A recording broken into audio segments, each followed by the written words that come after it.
All right. Welcome to Life Coaching Classes and Videos by Universal Recovery 360. I am Pernell, your host, and yes, that is silver right there behind me. That is one of the things I do. I like to collect things that can be liquidated. And I'm a preparer. Could be classified as a hoarder sometimes. Actually, they satisfied all my classifications by giving me a title of recovering addict. So that satisfies all the unique desires that I have. Addiction. My classification. Okay, so this video today is going to be on the truth. Of course, I'm going to start using truth as a heading for everything I do, because I would like everything I do to be based on truth. So this is going to be the truth, right, about change. I'm also going to put, and I'm going to say that again, the truth about change, right? And I'm also going to put a little bit of stuff in here for DCF and SAMHSA, all those ignorant agencies that have created these criterias and these modalities. I'm going to give you the truth about that as well. So first I want to start with what I'll be using for this demonstration. I'll be using two things. Truth, just one. Always remember that. And I will be using a book entitled Basic Information Before Leaving Earth. Okay? You work that one. Okay. So the first thing I do is I always tell people don't change, and it offends them, right? But I don't just say people don't change. I say people don't change. What they do next defines them, or can define them, right? But people are constant, insistent. I'm changing. You might be doing something different, right? But you're not changing, right? And this is a fact because, and I can prove this without knowing you, because of what you were made from, right? If you believe, right, in any spirituality, any religious preference, they're all the same. It doesn't matter, because truth is but one, right? So it doesn't matter what religion you are, right?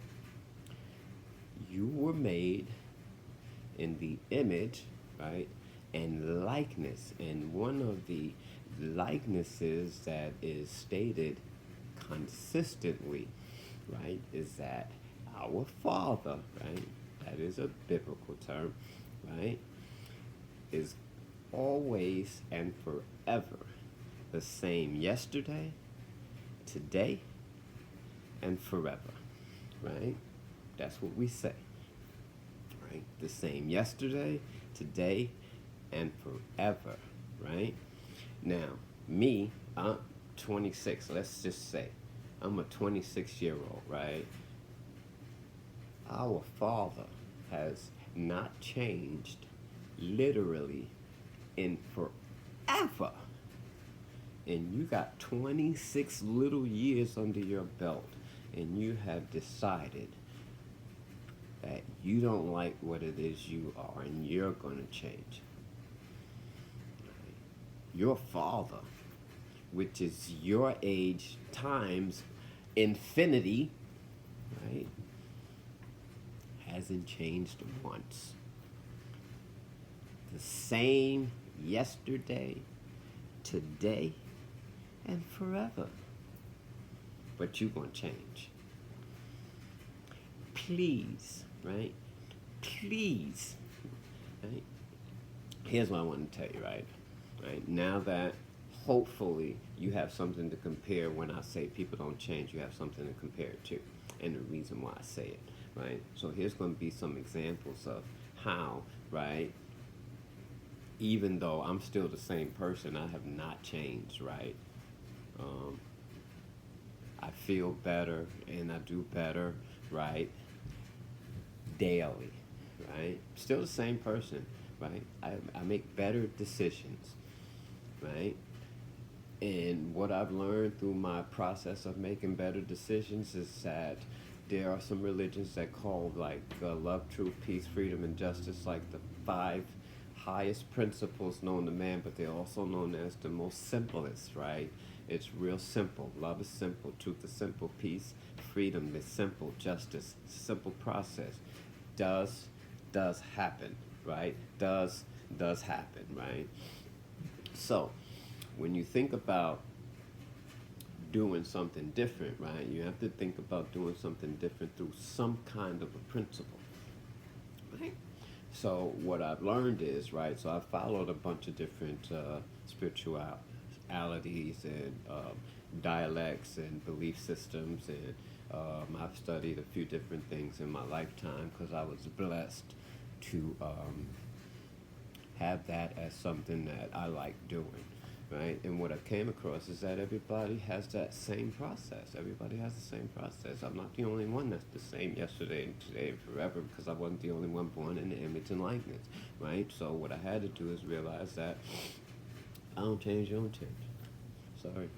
But what I do different makes me look on the outside, right? Which is all vanity, makes me look different. Everything that happens on the outside is vanity. That's Ecclesiastics, right? The book of vanity, right? The brother says everything is vanity, right? Richest man to ever live, some would say, right? That they still trying to count up, total up his stuff to this day. Um, yeah, everything is vanity, right? And the reason for that is simple. We are able to see, right? We are able to comprehend, right? We are able to want better. So when we see better, right, we are able to desire what we see, right? It's a process that we don't actually maintain because we don't actually know what's happening sometimes because you cannot take what your body feels, what you smell, what you taste, and what you see and what you hear all at the same time, right? Yet we try to, right? You know, but literally the same thing's happening with all of them, but we haven't gotten that close to understanding how our all this is one, right? This is just one, right? And everything exists up here, right? All the seeing, all the touching, all the tasting, all the smelling, all the hearing is capable to exist from right here, right? You don't need these, you don't need this, you don't need this. The reason you need these, right, is to comfort this, right? So right, when it comes to seeing, touching, tasting, smelling, and hearing, right, a lot of times the things that are happening that we're seeing, like right now, I think my nose is stuffy, but the flesh, believe me, it knows everything it smells because we never forget. That's a blessing that we have that we don't take advantage of. Like my eyes, right? Right now I'm looking at the camera, but I know everything around me is where it's at only when I think about it while I'm talking to you, right? When I'm talking to you and I'm not thinking about the stuff around me, it doesn't exist in my process, right? But it is always in my system, whether it's in my process or not, it's always in here. That's why we never forget. How can you forget if you were the same yesterday, today, and forever? Which means at the time you knew something somewhere in yesterday, you still know it now because it don't change, right? Things go in and out of consciousness because some things can't be held all at the same time, but they always come, they always somewhere. Always somewhere. Never forget, right? We have a lot of gifts that we don't take advantage of because we don't see ourselves in the image and likeness of our Father.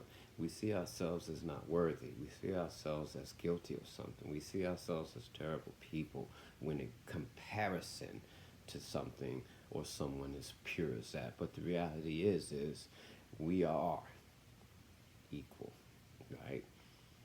Right? Because nothing in us changed, right? Nothing made us that way or the way we are, right? We were the same yesterday, today, and forever too, right? So we know that nothing happened to make us that way, so why do you feel bad or less than? right? We're not supposed to, but we have to because of a thing called humility, right? Now, a thing called humility simply means to humiliate or to be humiliated and learn how to deal with it, right? But you don't have to deal with dumb shit. I'm sorry, but I'm gonna say it like that. You don't have to deal with dumb shit, right? Humiliation is for the humiliated, right? Why would a person, first of all, why would a person want to humiliate you, right? Second of all, why would why would it feel humiliating if it wasn't, right? So something needs to be said, so that will correct that, right? So there's a lot of things that I've learned in seeking love, truth, peace, freedom, and justice, right? That are that were handicaps at first, like with my freedom, right? I love studying certain things, right? But in my freedom, I couldn't commit to any of them because in committing to something, it kind of, at that time in my mind, committing to it took away from my freedom because I had to do it now, right? And freedom is about being able to do the next thing based on free decision, moment at moment, right? Even if it's something that you obligate yourself to, it's still a freedom of commitment, right? Because you honor your commitment, so it doesn't take away from your freedom. But I didn't know that when I first started learning about freedom, right? So I learned a lot of different things, right? Still the same person, right? So I hope we get right that people don't change. What they do next defines them, right? You can do something next, right, that is in lust, pride, anger, greed, gluttony, envy, or sloth. You can do it next, right? That'll put you in freedom, but it'll put you in the bad side of freedom because of your intent. Or you can do something next in love, truth, peace, freedom, or hopefully justice, right? Because justice is good, just like it is when people hear the word justice, oh, somebody going to prison. No, justice is a good thing too. It is a reward system, right? It is a reward system that literally was created because of the fact that love, truth, peace, and freedom existed, right? Things exist because other things exist, right? Which means when those things leave, so does that, right? Now, this is what I really want to talk about. These SAMHSA agencies, right? They got all these criterias, and a lot of the insurance companies, right? Based on these criterias, there's a lot of argument that they should stop these treatment centers from letting patients go in and out, in and out, in and out. It's not healthy for them. The criterias seem to not be benefiting them. It seems to be that even with the good notes and everything, the client is still not progressing forwardly, right? So why are we wasting our time and our money on these same people that keep doing the same thing? So maybe we should just remove that from, because it's not like they're getting help now. It's at the point where they're just taking advantage, and we can't have them taking advantage of us. So the insurance companies and SAMHSA came up with these criterias, right? And they jeopardize the criteria because they keep leaving and coming back and leaving and coming back, right? So it's so hard now, like they literally just cutting them off, right? Because that it's not benefiting them. So what they're doing is trying to force them to benefit themselves by cutting them off. Now this is the consciousness of stupid people, okay? The consciousness of stupid people. And when I use the term stupid, I use it based on the levels that IQs, right, fall under, right? They might be geniuses in their intelligence quotients, right, as a reality of fact. But in their flesh, they are stupid. Their IQs are like 13, right? Literally, like 13. They turn into teenagers the minute they can, right? These are the people that we got making decisions. The problem with the decisions you idiots make, right, is that you're contemplating the criteria from your 60s emotions that were false back then, right? See, so your criteria is on the mom and pop, right, that grew up in a nice home, nice neighborhood. She just got married, or she got married 20 years ago, right? Either one, still the same mother, beautiful home, beautiful family, going through their shit on the inside, but they're good people. They grew up good people, college kids going to college and all that. Mama had a car accident, boom, hurt her shoulder, real bad, boom. Doctor put her on some pain medicine. She liked them. Right? Pain medicine ran out. She wanted more. She made a few lies. She did a few things that addicts would do, and she saw herself getting to that place. Husband saw it. Kids didn't really see it, but they knew there was something wrong. No, let me take that back. We always see things. Kids always see things. I still consider myself a kid because I'm a kid at heart. Same yesterday, today, forever. If I was a kid yesterday, then I'm a kid today. Right? Let's keep it real. Right? They all see it, right? So eventually the mother goes, okay, yeah, they have a talk with the husband, like things are going bad, honey. What's going on? We don't want this thing to get out of control, right? Let's get you into a treatment center. So they send you somewhere in Malibu, right, with the nice beach house, the beachfront properties. You do your little 28 days. You get therapy, right? When you get out, you pay a therapist, private therapist. You go sit with them for an hour, hour and a half, maybe even have one. You sit with your husband, hour, hour and a half, make your meetings, right? And you glad that the pills, right, didn't take hold of you because you're not that person, right? So you feel better, you're doing better, and life is good. Insurance, thank you for having my back, right? Here's where criteria comes in for the slower people. No, I'm not gonna say slower people. For SAMHSA, right? Or DCF, right? All you knuckleheads, right, that are human beings that stand behind the criterias of these words that you call SAMHSA and DCF, because you're not really in defense of people.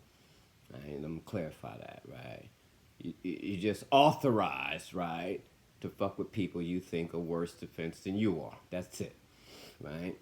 So here's the reality, right? You got the mama, she got good. So insurance company is good, right? Pay one time, right? But now you're getting clients, right, that are coming in and out, right? They come in 6 days, 7 days, and they literally just saying, I'm just here because it's cold outside, right? You got people coming in, staying 30 days. I'm just here because I lost my place, right? I need to save up a few dollars, right? So you saying to yourself, right, yeah, they just taking advantage of the system, not knowing that a person has to be, right, literally on that same mindset of I just really need to get off the street real quick, right? On that same mindset as treatment centers are good for me because they help me stay focused and off of drugs, right? You forget that they have that mindset as well when they come in. Because they come in, you think, oh, they come in all humbled, and next thing you know, they feeling themselves, they doing whatever they want. Before you know it, you kicking them out or they leaving, right? And then 2 weeks later, they right back, and you keep taking them back in, and you keep taking them back in, and you keep taking them back in. That's not working. It's not supposed to work. The criteria is wrong. You knucklehead. I am. I'm going to call you every title I can get away with until this is over that has to do with you not wanting to know as a human being, right? Behind the title of SAMHSA or DCF or FAR or CAR, whatever the fuck the case may be, that want to make this thing the right place at the right time for people so they can get the help they need, right? And you so mad, right, that your criteria is not working. You blame it on the people that have the treatment centers and you say they're not doing something right because your shit broken. They can't be doing something right. Your shit been broken. Your shit was created from broken people, right? So stop, okay? Stop. Right? Here's the reality. You talking about a kid, right? And I use myself because I'm in the middle somewhere, right? According to your criteria. I didn't pick up a heavy drug till I was 21 years old. I smoked weed since I was 9, cigarettes since I was 11. I drank beer since forever because my parents used to give it to me when I was a kid. The farthest back as I remember is seeing a green bottle, really dark tint, about that big, sitting on the table in one of my houses that I lived in with my parents when I was 3 years old. That's what they tell me. That's how old you were when that happened. I was 3 years old, and they let me drink it. So that's when I had my first taste of alcohol or beer, right? But the problem is, I'm not that person either. So, right, 21, I start using.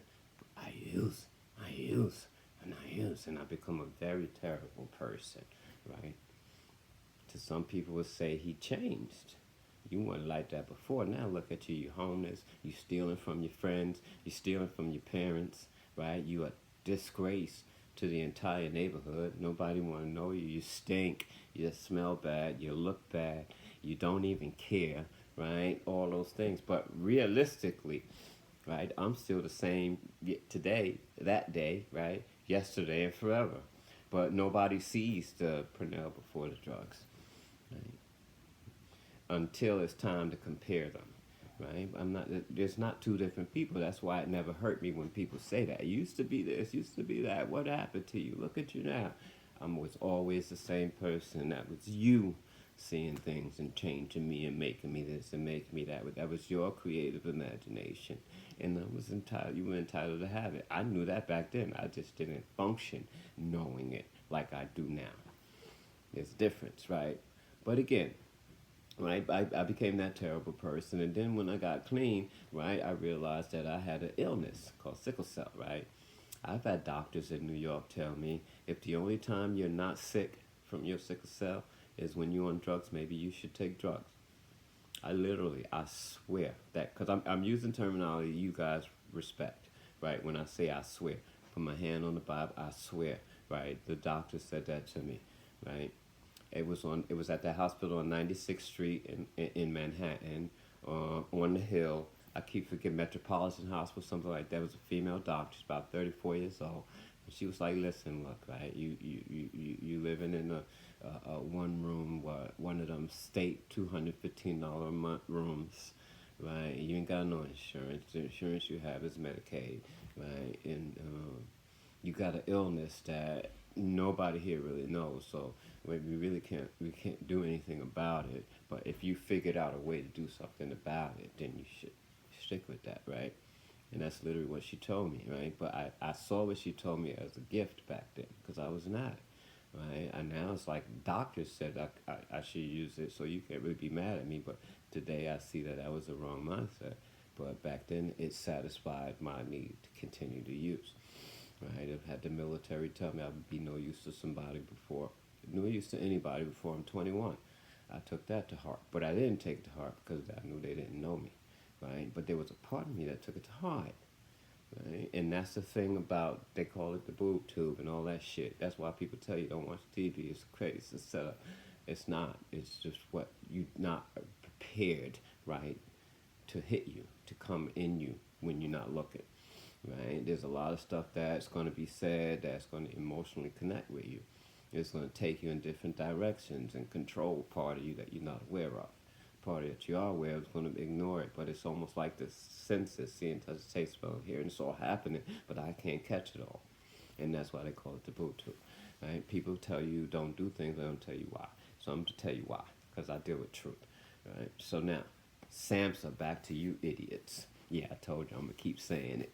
I'm going to keep saying it because I want you guys to realize that you are not a company. You are making decisions for people's lives, right? As human beings, your names are on these forms that SAMHSA gives us. Your names. You are making the decisions, and you are making the decisions with the wrong mindset, right? And you don't even care. That's the problem that makes you idiots. That's the problem that makes you numbnuts. That's the problem that makes you retarded, right? That's the problem that makes your IQ, regardless to what it is, for this 32, right? You cannot take me, right, who has an illness, right? I have an illness that puts me in the hospital every now and then, but back then it put me in the hospital a lot, right, with pain medicine going in my veins. Addict. Remember, pain medicine going in my vein, because without it I can't live, because my pain, or the sickle cell to the flesh that I exist in, is that bad, right? So you give it to me, put me in the hospital for 30 days on pain medicine. I get out, where do you think I'm going, right? I don't have a home and kids, the nice car, the job for 18 years. I didn't have an accident that hurt my back. I was running doing drugs for 9 years, 8 years straight. Right? You want me to be, right, the equivalent of the mother. Can't be. And on top of that, right, let's go back further to some of the younger people that you're really basing this on, because your criteria gives them up to age 26 if they're on their parents' insurance, right? These are the people you don't care about.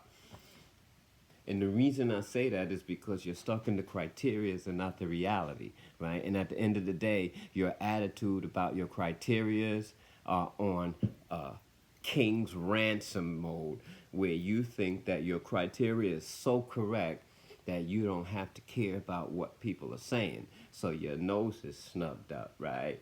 And it's only because you stand on what you're believing in. And the problem with that is what you're believing in is wrong, right? You let paperwork tell you who people are, right? You let models tell you how people gonna be, right?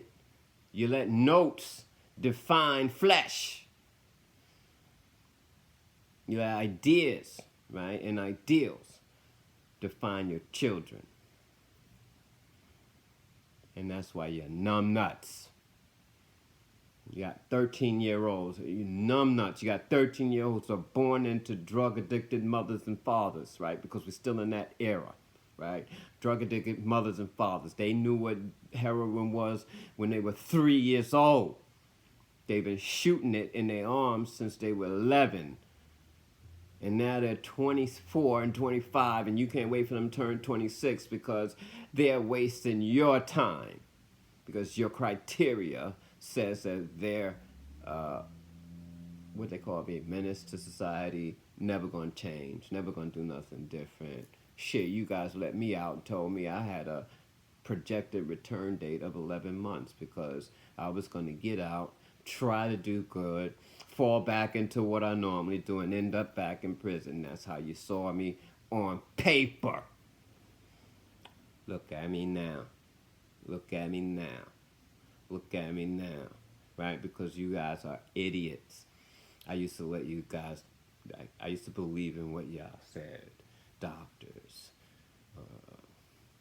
governments, right? I'd fear police, prisons, right? You guys are all illusions. You guys are fake. You don't exist, right? Because the reality is that all you are is notes on a piece of paper, right? A file in a computer, right? That has come to a conclusion about a human being that is always going to be the same yesterday, today, and forever. So if you get your head out your asses, you would realize it's better for that 13-year-old that's 25 now, and when it's time for them to make a decision, they make a decision to go to a place that's safe, right? Regardless to what is coming out of their projected idle minds that you guys have egoed them into being, right? The flesh has drawn them to a place where they can be safe when they wake up and are ready to do the right thing. Right? You're making them leave before the miracle. You think they're walking out, they're not. They're coming back. The problem is you don't want them to come back, right? You want them to walk out and stay out of your life because the paperwork is too much. Doesn't fit my criteria. Well, here's some bad news, right? All that's coming to an end. Truth, right, is freeing people today. Truth is making people free. And ye shall know the truth, and the truth shall make you free. Right? So y'all try to change that too, the truth will set you free, right? And I learned the truth about that. Setting something free is different from making it free. When you set something free, you open the gate and you say, bye. What if that thing's been in there all its life? It don't know nothing else. Where's it going? Right? Making something free is different. When you make something free, you open that gate and it got to go. Right now, right now, right now. Don't care where it goes, you are free, right? Then you have to make a decision, right? But if they set you free, you already made your decision. Even if you walk out the gate, you're still in it. When it makes you free, you can't go back. Gotta get out. But they don't want you to believe, right, that being truthful will make you move forward. Right? It's the only direction the truth can push you in. Right? Don't let nobody convince you it's gonna push you backwards. It's not truth. That's falsehood. We'll talk about that another time. So I'm finished with my story. I hope you understand why people don't change, right? We are in the image and likeness, and for people who are 30 years old, 40 years old, 80 years old, 90 years old, that is very much no time at all to be making a decision that you can't handle. You're talking about a father who has been the same yesterday, today, and forever, which is millennials, and you crying about 18 years. You gonna change. The only reason it can't happen is because it cannot be done. Right? You can't change you, right? You can only be you. Right? You have to unite with you. But in order for you to unite with you, you need to know that you don't own you. Don't own you. You and you are partners, right? There's a religious belief, Moore Science Temple. One of their models is the scepter, right? The sword, the Hoven sword, right? It says their belief system is it has the power to separate divinity from matter, and the sword is used to chop off necks. Now, if you can't do that kind of math to realize that this must be divinity and this must be matter, because if this was matter and this was divinity, we'd have a problem. We'd have divine shit. We'd have divine piss, right? So, divinity, matter, right? They need to come together, right? Not that they're not already together, right? They need to come together for the good, right? What he said, when you come together for the good, right? So they need to come together for the good, right? Not that they're not together. Again, it's me, right? I need to unite them for the good. And that's how they come together. By I doing it. Not me. By I doing it. Not me. By I doing it, right? You and I, we need to communicate. That's why it's a you and I verse, right? It's a you and I verse. I did that wrong. I'm gonna do it again. It's you and I, right? You and I, that's where they get the Martian from. You and I, right? Reverse, communicate. Here to here, right? You and me, they say it's improper terminology. The truth is, the reason it's improper terminology is because what they're telling you is the mind can't talk to the flesh, right? This is me. What you see, this is me, right? But I, right, mind. Me, flesh. So you is the equivalent of I, right? Your mind, my mind, right? Me and you is a conflict of interest, right? Because the flesh can't talk to the mind can't talk to the flesh, right? Some religions say it isn't in the flesh to think or bone to reason, right? You gotta understand how it works, right? This thinks and reasons, right? This feels and organizes through feeling, right? Think, feel, unite, right? Unite for the good. Come together for the good. I hope I used enough biblical terminology, basic information before leaving Earth. That terminology is necessary to identify with a belief system, and right, and I choose to use a belief system because people don't challenge their belief systems, right? What I say is not going to make you challenge your belief system, it's going to make you look at it better, right? Remember? Right? Truth makes, right? And that's what I learned about the power of suggestion, right? This is what gives people power over people, right? If you don't know, right, that this thing here, right, is something you need to control, you're going to miss it, right? If you only think what you're doing is what this thing is reacting to, you're going to miss it, right? That's the equivalent, right, of you being on your way to work and your stomach hurting and not knowing what to do to stop it. You tried everything, but your stomach still hurt. You can't just will it to stop hurting. You can, but you haven't gotten there yet. So you have to realize that you're not united, so you can't really talk to it, and it ain't going to listen, right? So you have to satisfy it, right? So you have to learn how to balance out yourself, right?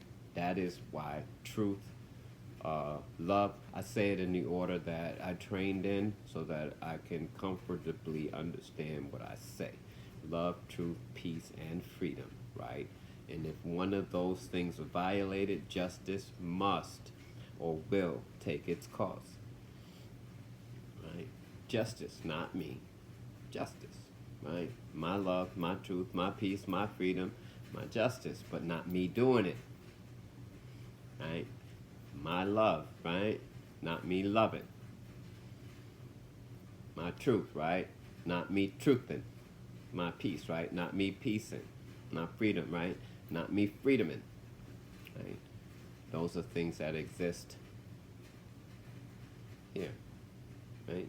Not here, here, right? Because you gotta unite this with this, right? And you get this, right? The connection, right? Unite. You can put it anywhere, but keep it above the matter. Keep it above matter. Divinity. Keep it above matter, right?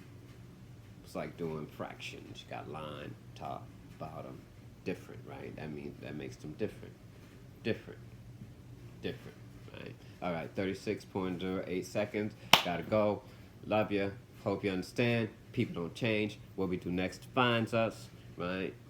Be positive, not negative. You can understand why. The duality of man, the trinity of man, they all exist, right? Image and likeness. One of the likenesses that we are is that we are the same today, yesterday, and forever. People don't change, even if they wanted to. It's what we do next that defines us. Peace, love, and I see some